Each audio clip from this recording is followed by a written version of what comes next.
Bonjour et bienvenue pour cette nouvelle édition du Monde vu d'en bas, qui, comme son nom l'indique, tente de lire l'actualité du point de vue des classes populaires.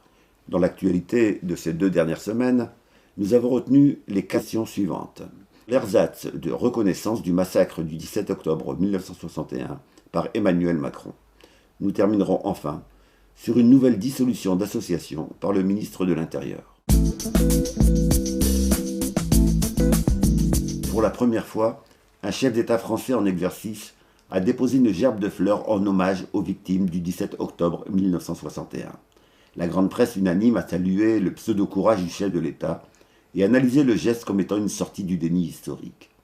Rappelons que ce sont des centaines d'immigrés algériens qui ont été tués et des milliers d'autres blessés par la police parisienne ce jour-là et les jours qui ont suivi, dans un scénario macabre de chasse aux manifestants, de rafles à grande échelle, d'enfermement dans des lieux de regroupement de plus de 10 000 personnes, de corps jetés morts ou vivants dans la Seine, de réquisition de tous les bus de la RATP.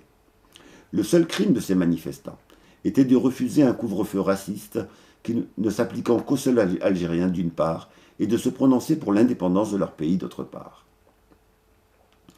Face à un tel crime, quel est l'acte de courage du président Macron que célèbrent de manière quasi unanime les grands médias? Le communiqué de la présidence de la République du 16 octobre 2021 résume ce pseudo-courage. Il déclare, je cite, « Les crimes commis cette nuit-là, sous l'autorité de Maurice Papon, sont inexcusables pour la République. La France regarde toute son histoire avec lucidité et reconnaît les responsabilités clairement établies. » Fin de citation.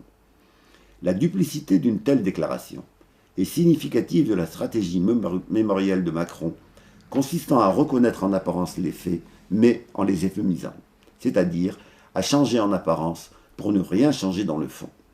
Cette stratégie mémorielle n'est pas neuve. Elle est déjà au cœur des rapports demandés à des historiens par le même Macron sur la mémoire de la guerre d'Algérie et sur le génocide au Rwanda. Dans les deux cas, la reconnaissance des faits vise à solder des passifs historiques sans visibiliser les responsabilités, sans en tirer l'ensemble des leçons et sans envisager la moindre réparation.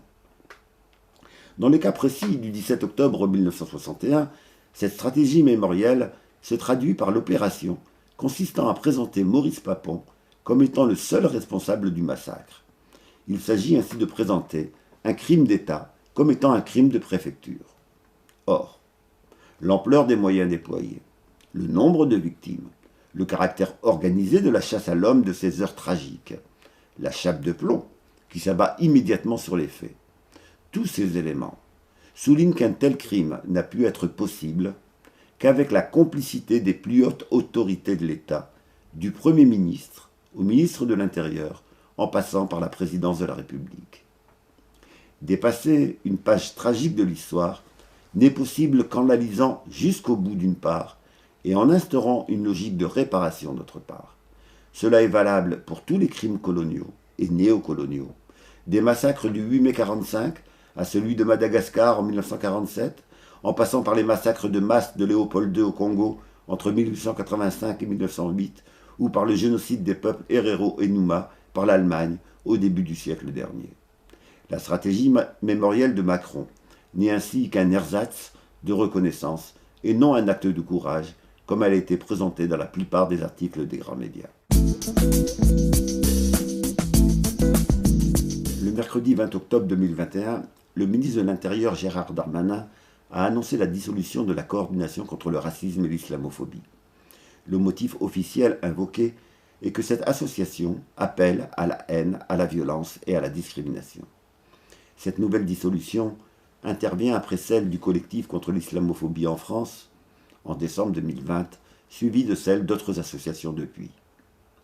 Le décret portant dissolution du CRI est tout autant que celui concernant le CCIF l'année dernière, significatif de cette logique du bâton, se justifiant par une dénonciation des intentions supposées, et non comme le voudrait le principe même de justice, sur le fait de sanctionner des propos ou actes illégaux.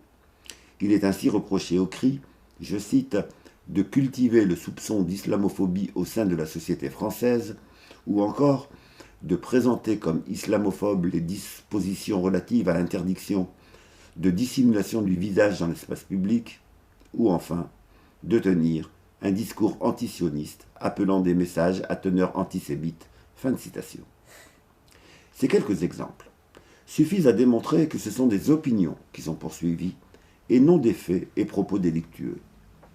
Penser qu'il existe une islamophobie en France, être en désaccord avec une loi ou critiquer le sionisme suffit désormais pour justifier une dissolution.